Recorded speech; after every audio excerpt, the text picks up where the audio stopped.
to the Free Kick Podcast. My name is Todd. That's back-to-back games now on the road for the Union that they have picked up points. Last weekend, we know they beat New England by a score of 3-0. Last night, 0-0 draw against Charlotte. And I think looking at how the seasons went for the Union so far after 14 games, I think it's a result that fans can be happy with, they can be happy about. And again, the Union are building momentum as they head back to Subaru Park this Wednesday to take on Toronto FC. And we know how the Union have been at home lately, really this whole season. And you hope that after on the road for 2 games that the Union can now bring that momentum and find a way to get all 3 points against Toronto. And then on Saturday against Montreal, try to get all 3 points in that game as well. So couple important games coming up here. Busy part of the season coming up for the Union. And we'll see, like I said, building off this momentum. Because what you did on the road doesn't matter if you can't win your home games. Because, look, frankly, the Union can't even afford to be drawing games anymore at home, in my opinion. They've dropped way too many games at home with 4 losses on the season. They've got to find ways to start winning games. And we've seen a lot of good things here the last 2 games. Let's hope that it can continue while the Union are at home. But we have some news to talk about. Not a ton. We have, obviously, the Charlotte game, 3 stars, and then Blunder of the Week. So without further ado, let's get straight into the news.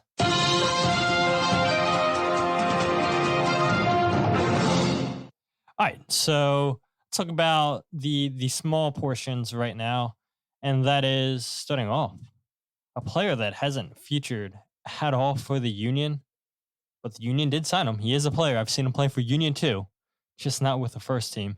That is Jamir Berdecio. Has been called up by the Bolivian National Team to represent Bolivia. And this is a player, like I said, he's been playing for Union too. He's had up and down season, in my opinion. He's got beat a lot of times, a lot of careless giveaways. But he's a young player. He's a player that the Union felt was worth taking the risk on.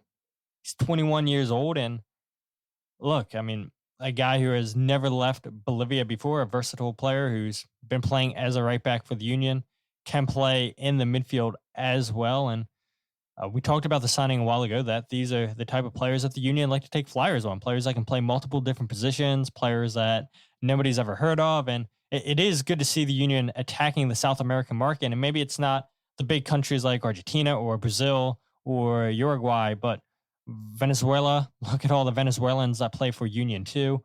We know obviously they have 2 in Jose Martinez and Jesus Bueno playing with the first team.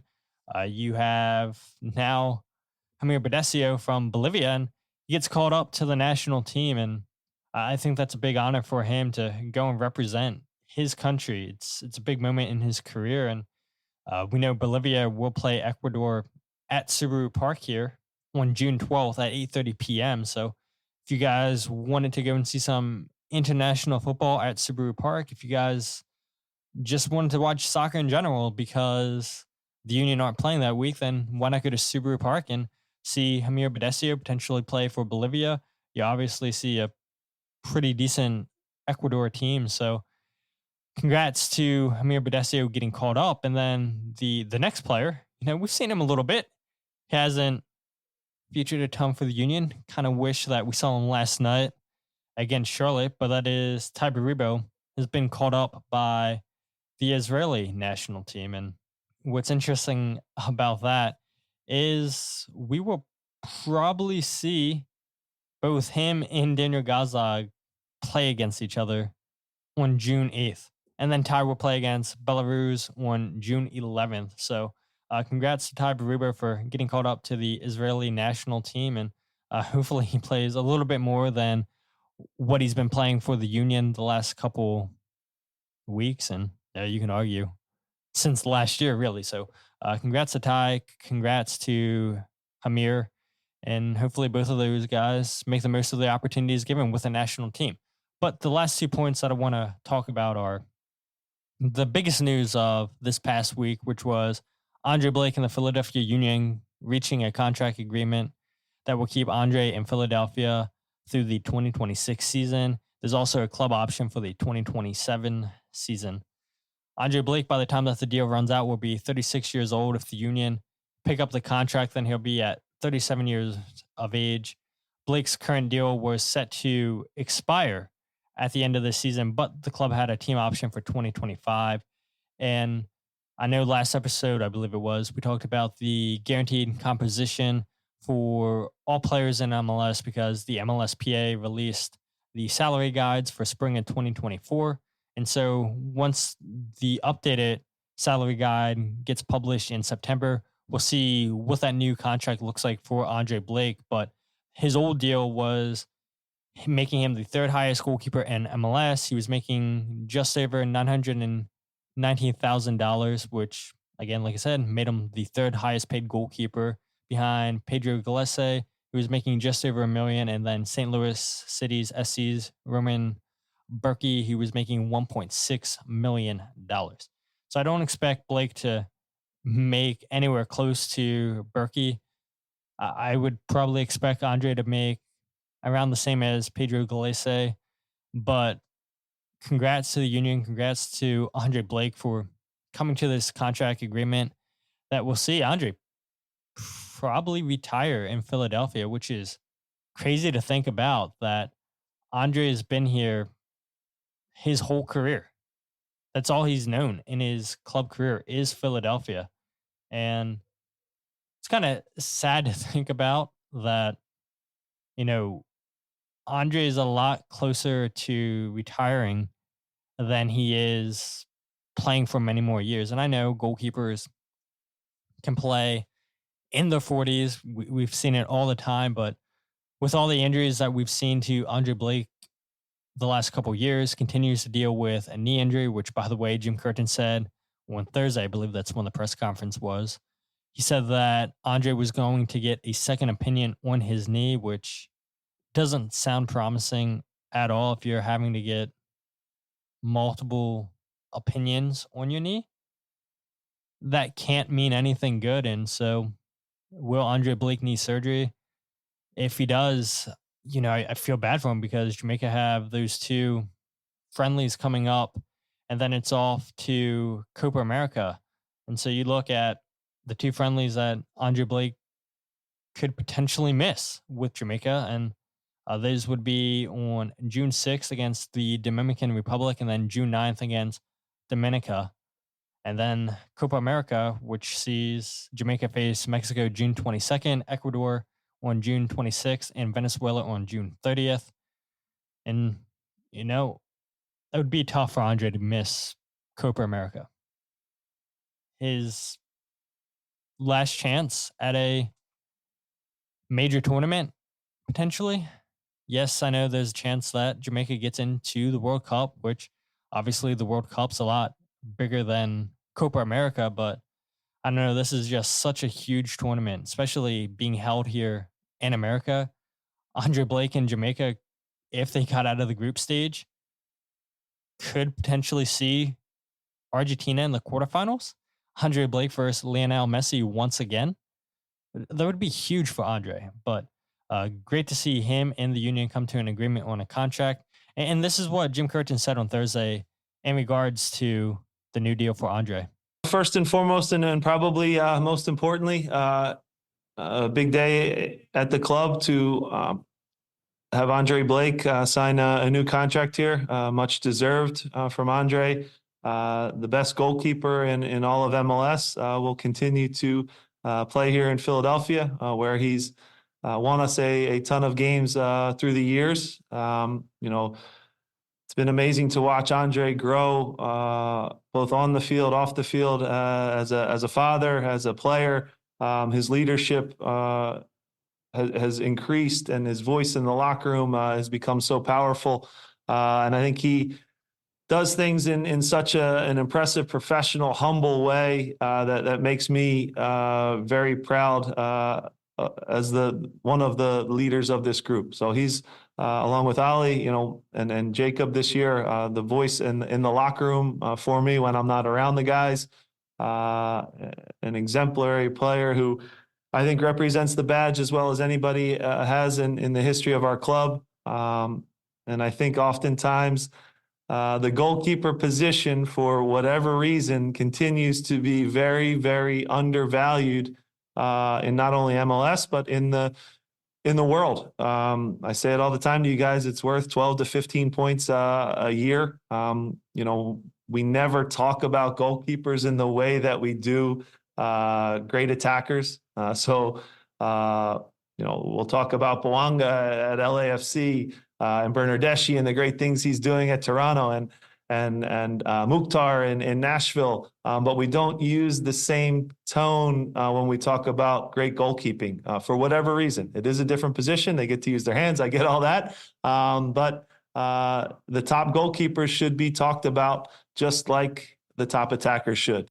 Yeah, and I agree with Jim 100% that there's never the same conversation around goalkeepers that there are attackers, which of course everybody loves scoring, so it makes sense. But you look at the season Andre had in 2022, where he was a finalist for MVP, loses out to Hani Mukhtar.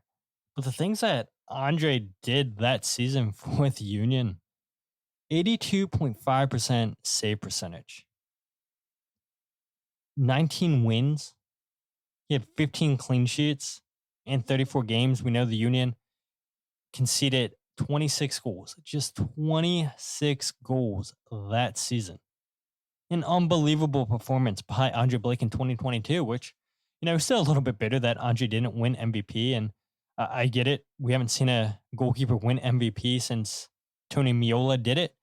And MVP is usually an attacking award.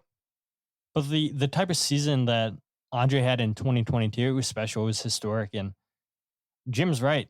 The amount of points that Andre wins, or goalkeepers in general, good goalkeepers, they'll save you 12 to 15 points. And that can be said for Manchester United all those years when David De Gea was the goalkeeper. I mean, those were some god-awful Man United teams that he was a part of. And I just remember some of the saves that he made. I was like, how in the world did he get to that? And, over the years, watching Andre play in net for the Union, you say the same thing. And Andre, first and foremost, is a shot stopper. That is his job, to stop goals. And yeah, he's been dealing with injuries the last couple of years. Yeah, 66.7% of his shots faced this year have been saved. Not great. But Andre still has a lot to give. Andre, who, by the way, I did say to people, I was like, yeah, I'm not a huge fan of this deal. Or when it was reported that Andre Blake and the Union have come to an agreement, I wasn't excited about that because I was like, oh, please don't give him a 2-year deal plus a 2-year option, just because of all the injuries we've seen with Andre. And then you don't want to stop the development of Andrew Rick. You don't want it to become another Matt Freese situation where, yeah, Matt had to be sold. He had to leave the Union to get playing time. He couldn't continue to sit behind Andre Blake. And yeah, you can make the same argument for Oliver Semmle, but I do believe, and I know Semmle is playing really good for the Union here the last two matches, and we'll talk about him here in a bit, but I do believe that once Andre retires, that it's going to be Andrew Rick's job. And I think he knows that too. And he's a humble kid. He's not going to admit that. He's going to give respect to Oliver and say, I got to earn my spot, got to earn my place. But I'm happy the Union came to this agreement. It's a 2-year extension with a 3rd-year option. It's a really good deal for the Union, for Andre Blake. I'll be curious to see how much of a pay bump that he got. But this is a guy who's meant so much to Philadelphia, one of the best players in the Union's history. And once he does call it a career, as soon as he announces it, they need to be putting up Andre Blake's name up in the Ring of Honor, because there's not many more players more deserving than Andre Blake, in my opinion. But I know that was a long one. A lot to say there on Andre Blake, but a player of his stature, he deserves to be talked about for like 8 minutes. And the last bit of news I want to talk about, and this came from Tom Bergert before Charlotte, and it was Feyenoord and Julian Carranza are in advanced discussions to see Julian go to the Netherlands in the wintertime. Tom Bergert said, no deal is done or agreed yet, but if Feyenoord do get the pre-contract agreement with Julian Carranza, then they'll negotiate a fee with the Union to try to get Julian Carranza in there in the summertime. And Jim Curtin was asked after the game. This is what Jim Curtin had to say on those reports. Well, he's so mature and so professional and so hardworking, Jonathan. I don't have to do much. I keep my relationship with Julian the exact same that it is here as it is now. He knows in his heart that I want him to go to the absolute highest level. I want to win here with him first, and hopefully it's for at least the end of the season. I've said that publicly. I'll say that to Julian's face. But I also recognize this game, Jonathan, and when opportunity comes and a deal has to be made that benefits him, the club, and everybody, we'll do that. He's going to score a ton of goals wherever he goes in the world for the rest of his life. I still selfishly want that to be in Philadelphia for a while, and I wouldn't rule us completely out of that situation either, because again, when he becomes free at the end of the year, it comes down to who wants to pay for a striker that's a double-digit guaranteed goal scorer. So you see how expensive goals are in this country, how important they are in our league and all over the world. So it's going to be a situation where there's going to be suitors, Jonathan. There's going to be suitors that can pay probably a lot of money for him.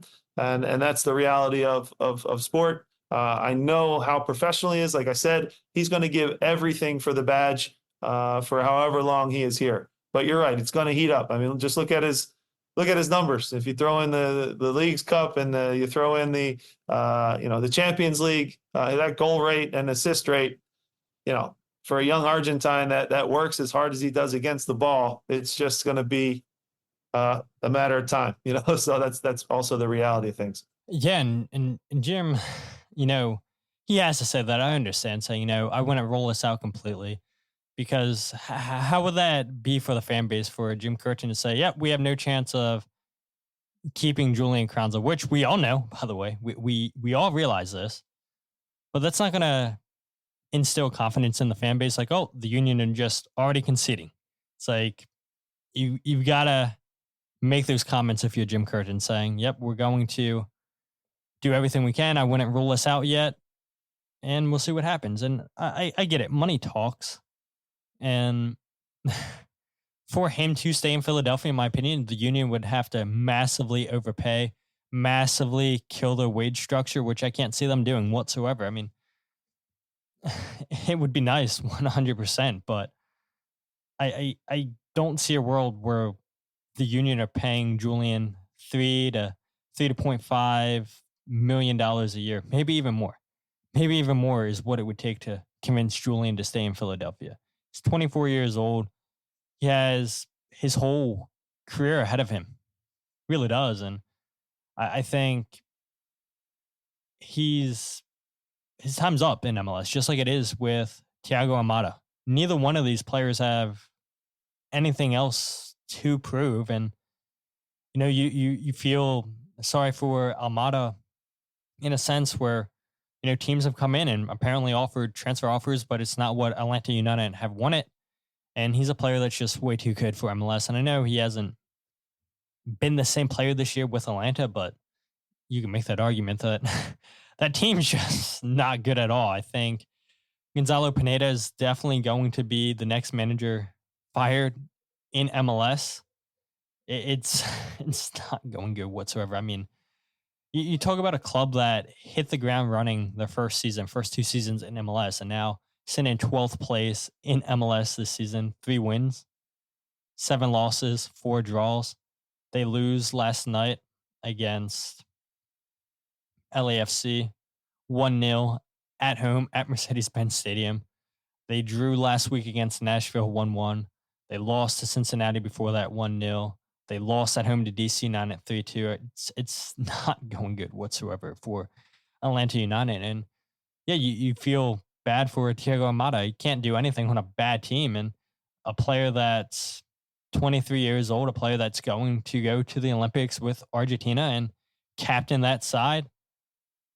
And he'll light the whole tournament on fire, in my opinion. I think he'll be a fantastic player for the Olympic squad. And just like Julian Carranza, both of these players got to get out of MLS if they want any shot whatsoever representing the Argentine national team, which, we've seen Thiago represent them twice.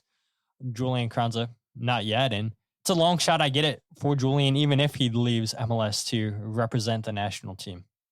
But if Julian wants any chance at all at making an impression for that national team, he's got to be playing in Europe. And Jim's right. I mean, you look at the stats, they're absolutely nasty with Julian Carranza.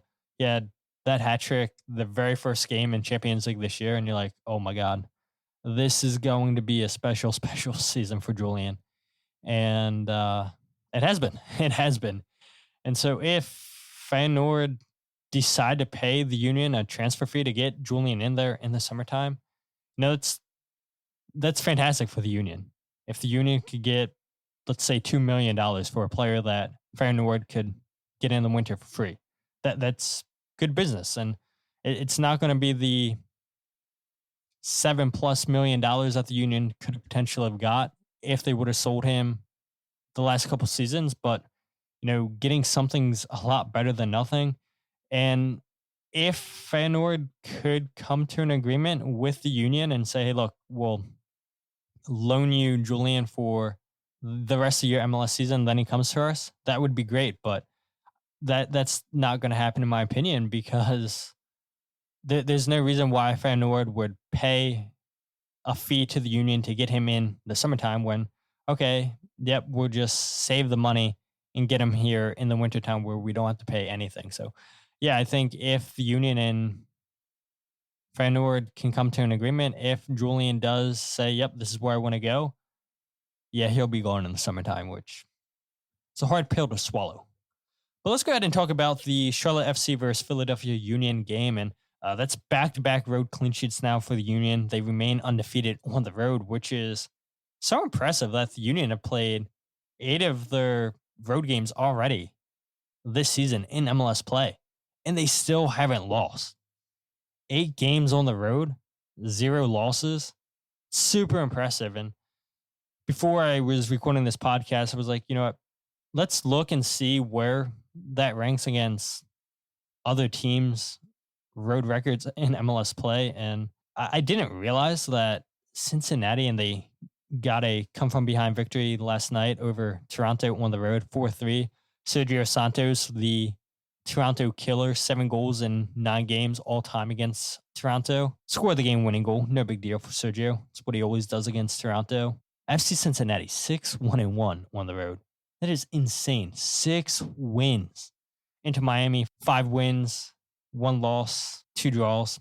They've been fantastic, and they did it last night against Vancouver without Messi, without Suarez. Big performance by Inter Miami last night in their 2-1 victory. New York City's been going on the road, 3 wins, 3 losses, 1 draw. But nobody else in MLS is undefeated on the road like the Union. And you would like to see them get a few more wins for sure. But 8 games played and you haven't lost yet. You're finding ways to grind out results on the road. I think that's fantastic. And like I said in the intro, if the Union can find a way to take the momentum they've had the last 2 games on the road and now apply that to their home games where they cannot afford, in my opinion, any more losses, no draws. They've got to win the remaining home games for them to set themselves up good for the playoffs. And it's crazy to be talking about playoffs here on May 26th, where we still have many more months of MLS soccer to be played. They've got to find a way to now take what they've done these last 2 games on the road and apply it to your next 2 home games. But I thought overall, Charlotte were really well disciplined. They were hard to break down, and that's a credit to just how tough of a team that they've been this season. 5 straight clean sheets now for Charlotte. they don't concede goals whatsoever. And that's a credit to Dean Smith. This is primarily the same team last year that it is currently for Charlotte. They're a team that are playing just hard to break down soccer. Kalina having himself a fantastic season, essentially saving every single shot that's thrown at him. Two really big chances by the Union last night with Daniel Gazdag and Chris Donovan. The one that Gazdag had in the first half, that's a goal when you're 1v1 with the goalkeeper. You've got to put that in the back of the net. You had the ball played in by Jack McGlynn, headed down by Julian Carranza, and Gazdag able to find his way in between the two center backs, and his shot goes right at Kalina. He saves it with his foot, and the Union can't capitalize. It's a huge, huge opportunity there. And then towards the dying stages of the game, Chris Donovan comes off the bench, and they quickly transition. Leon Flach intercepts the ball, plays the ball into Julian Carranza, and Julian Carranza goes and tries to play a ball across the 18-yard box. Ball doesn't get cleared away well by Andrew Pivot. Passes it right to Daniel Gazdag, and Gazdag just heels it back to Chris Donovan, and Donovan in a great position to put this ball in the back of the net, not able to capitalize. Shot gets blocked by the defender of Charlotte, and that was the Union's two big chances in this game, but they had a lot of quick transition moments in this game, especially in the first half. It's like the Union did a good job winning the ball back in the midfield, and now it's go quickly on the attack. But as soon as they would break, they would mishit some passes. The balls would get blocked, and it wasn't the greatest transition game by the Union. And I think part of that is, again, a credit to Charlotte, how well disciplined they were. But part of it is too, the Union just weren't as clinical as they were last week against New England. And so, for all the people that want to stay negative, you can say, okay, well, there's something to be negative about. The transitions weren't great in this game. But at least the Union were getting chances. Just couldn't capitalize, couldn't put the ball in the back of the net. And 13 games of the Union scoring in comes to an end with the 0-0 draw against Charlotte. Unfortunate to see that run stop, but hopefully they can continue a new one against Toronto on Wednesday night. But as much as you can argue that Charlotte was a very well-disciplined team, I think you could say the same about the Union. 65-35, Charlotte led in possession, 413 to 183 accurate passes. Charlotte led the game with a lot more accurate passes, a lot more passes attempted than the Union. The Union were just as well organized, I thought. Excellent in the midfield with McGlynn, Sullivan, Flach, who will play a clip here about Leon Flach here in a bit. I thought Leon was fantastic. The Union were pinned down a lot in their half. Charlotte did well just to pass the ball around inside the Union's half, and the Union did a really good job just to keep their shape, stepping at the right moments to win back the ball. And that's what you want from the Union. You don't want them to be cowardly and sit back. You want them to continue to play their game where they're going to press you hard, win the ball back, and now quickly transition. And we saw a lot of that, like I said, but just the Union couldn't capitalize on those moments. And so you hope that's not the case again on Wednesday, because I'm not going to lie, seeing this team at Subaru Park does scare me a little bit because nobody's used to seeing this team lose 4 straight home games because they've never done it before. But again, seeing this team get their tackles right, win the midfield battle, quickly transition, that's positive. And now you hope that, they do the same thing on Wednesday and they can put the ball in the back of the net. I thought Oliver Semmle was huge in this game, especially the last play of the game. Nate Harriel gives away the ball carelessly inside the Union's own 18-yard box, and Charlotte get the ball, and they have a shot here at the end, and Semmle just in the right position and is able to just collect this ball, and Charlotte miss a huge opportunity. But then I'd go back to the 88th minute where it's probably the biggest save in this game, in my opinion. The Union have a throw in and it gets cleared away by Charlotte. And then now Charlotte go on the counterattack, and Charlotte mess up this attack a little bit. And I think maybe part of the credit has to go back to the Union for how well they got back on defense, how well that, they just got in position. But it was still a tough save that Oliver Semmle had to make. He got down low, like Jim Kirchin said. His reading of the game was really, really excellent, I thought. And he had 4 saves in this game, wasn't tested that much, but when called upon, he made the saves that he needed to make. And I talked about it last episode. Watching Oliver make that save in the dying embers of the game against New England not only instills confidence in himself, but it instills confidence in those center backs and the rest of the team. Like, okay, we're going to give up chances. There's no way around that. We're going to give up shots, but we need to know that Oliver is going to make these saves. And he made the saves against New England, 4 saves against Charlotte. He was excellent. He made the saves that he needed to make. And it's good to know that you have a goalkeeper that you can rely on in Oliver Semmle. And it's a big step from USL to MLS. And yeah, he's had shaky, nervy moments this year, but the last 2 games, he's been really, really good. And if Andre Blake's knee does get healthy, like we said, he will be away for those friendlies. He will be at Copa America. And so that means more playing time for Oliver Semmle. But if Oliver has to go on Wednesday, you feel confident after seeing back-to-back good performances by him.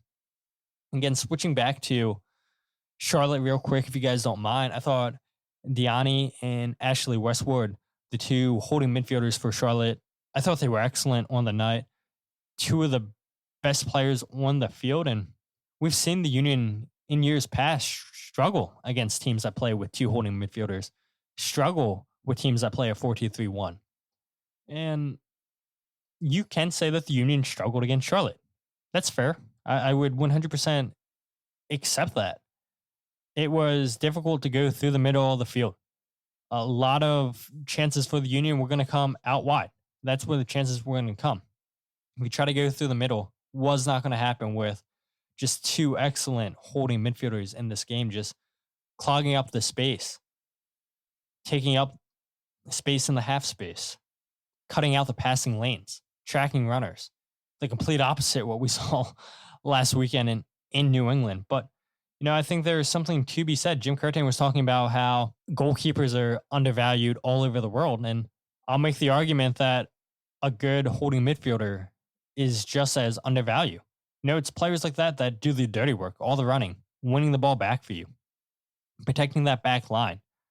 Those guys get overlooked all the time. And we know how important, we know how special Jose Martinez is for the Union. And I know hasn't had the greatest season this year, but flip it on the other side. And Leon Flach's been phenomenal. And trust me, we'll get to him in a second. Having a good number 6, or in Charlotte's case, 2 good number 6s, that's going to take your team very, very far. There's a reason why Charlotte have 5 straight clean sheets. Yes, the center backs have been good. Yes, Kalina's been good. But the players in front of them, Diani and Ashley Westwood, have been fantastic protecting that back line, protecting the goalkeeper, tracking runners, moving the ball quickly from midfield into attack. And it was difficult for the Union to go down the middle and try to break them down. And so really, really good players that Charlotte have there. Have no problem whatsoever giving them compliments for the game that they had. Nate Harriel, I don't think that was his best performance on the night. Tavares got the better of him a couple times. Nate's usually a really good 1v1 defender. And yeah, Tavares got Nate a couple times. And there was moments too where Nate, didn't fall for his step overs and Nate won the ball back. There was a little bit of a struggle there on the right-hand side for Nate. And I would even argue too, Kai Wagner struggled at times too against Nathan Byrne and Vargas. Charlotte, I don't know, just a lot of compliments for them because of how well they approached this game against the Union. Just like I said, this is primarily the same team that we saw last year. And for Dean Smith to get them playing this type of soccer in not even a year just talks about how good of a coach he is. And what I should have done, honestly, is bring on Andrew Deal, and he I'm sure would have spent all episode talking about how good of a coach Dean Smith is, as Andrew is a Aston Villa supporter. That's where Dean Smith came from, Aston Villa. And it's just really surprising to see Charlotte sit in 7th place, 6 wins, 5 losses, 4 draws. Excellent soccer they've been playing. 5 straight games of not having a loss. 3 wins, 2 draws, back-to-back draws. But it's an excellent team right there in Charlotte. And it starts, in my opinion, with those 2 holding midfielders, and they've been getting good play with the wingers. So that's pretty much all I have on this game. So if there's anything that I've forgot to mention, I'll go ahead and talk about it on social media. But I don't think there's anything that I forgot. So let's go ahead and talk about 3 stars. Number 3 on the night, in my opinion, is Oliver Semmle. 4 saves. The save in the 88th minute was the biggest of the night, like I mentioned. Nothing more that we need to say about Oliver Semmle. Just a really, really good performance by him. Number 2 on the night, Leon Flach. 1 chance created. 1 out of 2 tackles won. 5 interceptions. 4 ball recoveries. 3 out of 4 ground duels won. And I asked Jim Curtin after the game, we've been talking about Leon Flach the last couple weeks. Different people have been asking questions, but in my opinion, these last 3 starts from Leon Flach, this is the best form that he's ever been in with the Philadelphia Union. And so I asked Jim Curtin about the form that Leon's in, and then Jose Nunez asked Jim Curtin about Leon Flach's contract being up after the season. There is no option for 2025. The contract's over. And Jim Curtin shared his thoughts on wanting Leon Flach to continue to play for the Union in the future. Yeah, Leon has an incredible mentality. He has a willingness to compete, to fight for every ball. He never takes a play off. So, for all the young kids out there, and everybody falls in love with the guy who does a million step overs and tricks, who scores a crazy, flashy goal. Leon does all the little things really, really well, and he does whatever the team needs. So a dying breed of a type of player, but he just wants the team to win, and he's selfless, and his work rate has been really, really strong when we needed kind of an anchor in there to protect our center backs. He's done a really good job of that. He also helps cover out wide because his closing speed, like I've talked about, is really good. And I agree with you. He's in great form, and it's kind of unbelievable that he's in this good a form because he's been out for, 6 months, plus 6+ months, with a hard rehab, getting hurt in preseason, lost 0 fitness, obviously. But also had some sharpness with the ball as well. So great game from him. And we're going to need 2 more great games from him before the break. Always. I love my players. Leon has won a lot of games for us here in Philadelphia. There's always talk and back and forth on contracts. There's other things in life too that come into play.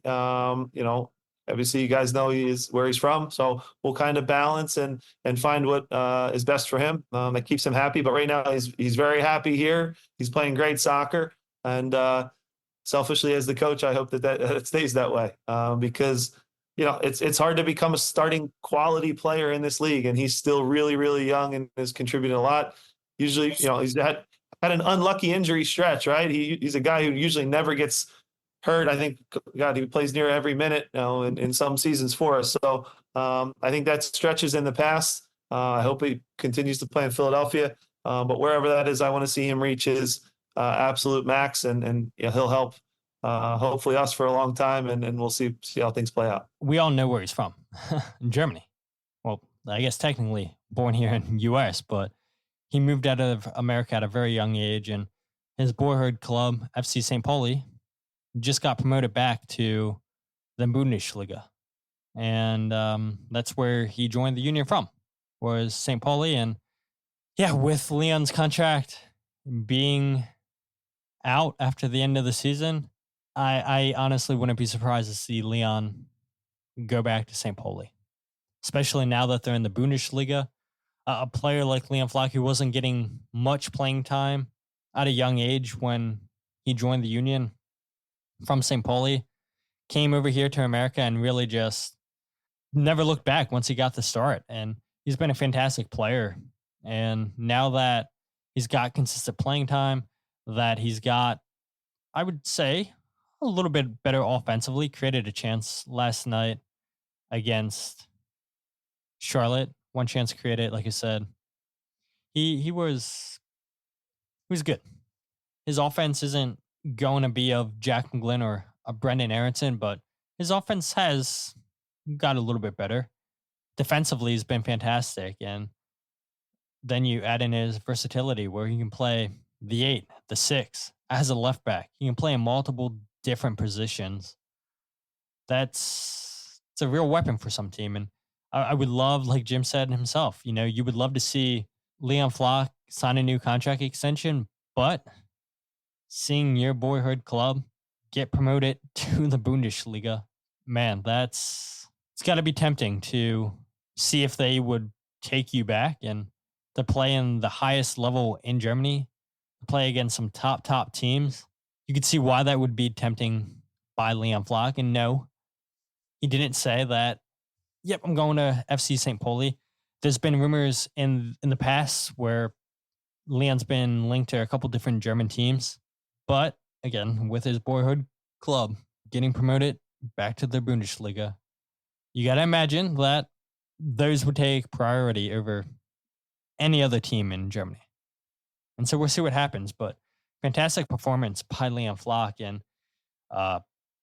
it makes no sense to me just the form that he's in. Like, how can he be in this good a form with all the time that he's missed because of that pectoral injury? And like Jim Curtin said, it's obvious that his fitness levels stay the same. And you worried, okay, how's he going to do on the field? Is the game going to take a while to get him caught back up to speed? Not at all. And he's been fantastic filling in for Jose Martinez as the lone 6. He was everywhere on the field for the Union. And it just blows my mind that fans just still don't understand what Leon Flach offers to this team. And another example last night, what he did against Charlotte. But number 1, Jack Elliott, 4 to 5 long balls played. I always mention that because I think it's important that the Union have players that can switch the field, play those long passes up to the forwards. Jack Elliott, one of the best on the team at doing that. 5 out of 7 tackles won, 2 blocks, 4 interceptions, 2 ball recoveries, 7 out of 10 ground duels won, 3 out of 3 aerials won. And we saw the back line of Harriel, Glesnes, Elliott, Wagner. In my opinion, that continues to be the best defensive line Jim Curtin can choose. And it's back-to-back clean sheets now with that back line. And the more you keep playing them, the more stability they're going to have. And that chemistry continues to get better. And this is my best defensive pairings, in my opinion. And I think all of you guys would agree with that that's the best the Union can do defensively. And they're one of the best defensive units in the league. But let's go ahead and talk about blunder of the week. And there was a lot of good nominations this week. Zach McMath had a huge blunder for RSL against Dallas last night. And that was going to be the winner if it wasn't for the complete circus show that was Vancouver Whitecaps versus Inter Miami. And this was before the game even took place. So if you guys don't know what I'm talking about, it was announced by Tata Martino, the head coach of Inter Miami, that Suarez, Busquets, and Messi would not be traveling up to Vancouver. They wouldn't be playing in this game. And so Vancouver Whitecaps came out with this statement and said this: "We always want our best players going up against our opponent's best players, and facing players of the highest pedigree was especially exciting for our team. We know that there will also be a lot of disappointed fans. We remain committed to making this a special experience for everyone. It is still going to be an incredible atmosphere and celebration of soccer for our city. We have amazing fans, we have a good team, and Saturday's match is a very important home game for us." Yeah, not good. Why are we making a statement about what players are or not coming for the opposition? What are we doing? And this is on Vancouver, 100%, don't get me wrong. But it's also on MLS for the complete circus they've made this league with Messi involved. Oh, we got to put out a statement. Messi's not playing. Oh, man, what are we going to do? No Messi? Our league's going to fall apart. This league has catered to Messi nonstop. Messi, Messi, Messi. It's all you see on the homepage. That's all you hear people talk about is Messi, Messi, Messi. And fans want to go to Inter Miami games to see Messi. I get that 100%. It's a once in a lifetime opportunity potentially. But I don't care. You're the home team putting out a statement that you're disappointed that the other team's best players aren't coming. Why? Why are we putting out this statement? I do not care that, okay, it's going to be a record-breaking crowd. All the revenue we're going to make because of Messi. No. That's not what should be happening at all. Do a better job reaching out to people in Canada and Vancouver, getting them to come to your games than just having Messi get those fans to games. Finding ways to get those fans to BC Palace. And I know the same argument can be made for all these other teams in MLS. I get that it's Messi and Messi's going to have this effect. Everybody wants to see him. But there is no need for a statement. None whatsoever. I don't see teams making statements over in England. Oh, Phil Foden or Erling Haaland's not going to be playing against X team. Sorry that you guys don't get to see them. Oh, Mohamed Salah is not going to be playing for Liverpool. Sorry you don't get to see him.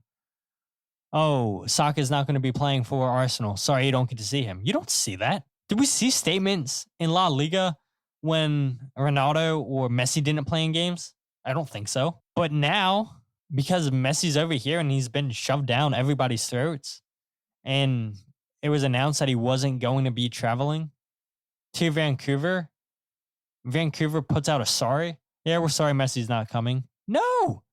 Messi's coming to your home stadium. You're the home team. There's no need for a statement. You're the home team. Makes no sense to me. But that's what we do now. You know, we cater to the Messi fans. It's going to be interesting to see what happens to MLS once Messi leaves. Are they going to forget that they're more than just Messi? We'll see. But if you guys aren't following the podcast on Twitter, Instagram, or Facebook, follow @FreeKickPod, wherever you get your podcast, The Free Kick. Check out the YouTube channel, youtube.com/FreeKickPod, which feels weird having a goals breakdown video with no goals. But we'll look at some chances, some saves, some missed transition moments. So maybe a 5-minute goals breakdown video that's not a goals breakdown video.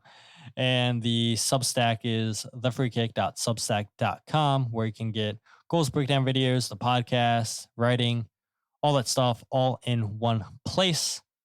But episode 300, one Thursday, really, really, really, really looking forward to that. I have no clue what we'll talk about for that episode. I mean, obviously, we'll review the Toronto game, but I don't know. We'll see what else we get into. And 300's a very special milestone, and hopefully that episode, I mean, it's going to be good. Don't get me wrong, but hopefully it'll be better with a Philadelphia Union victory over Toronto. I'll be joined by Jose Nunez, Kyle and Jillian Omni, and I don't know. Does anybody else want to be involved in that? Let me know. And really looking forward to getting episode 300 out for you guys on Friday morning. But with that said, my name is Todd, and this is the Free Kick Podcast.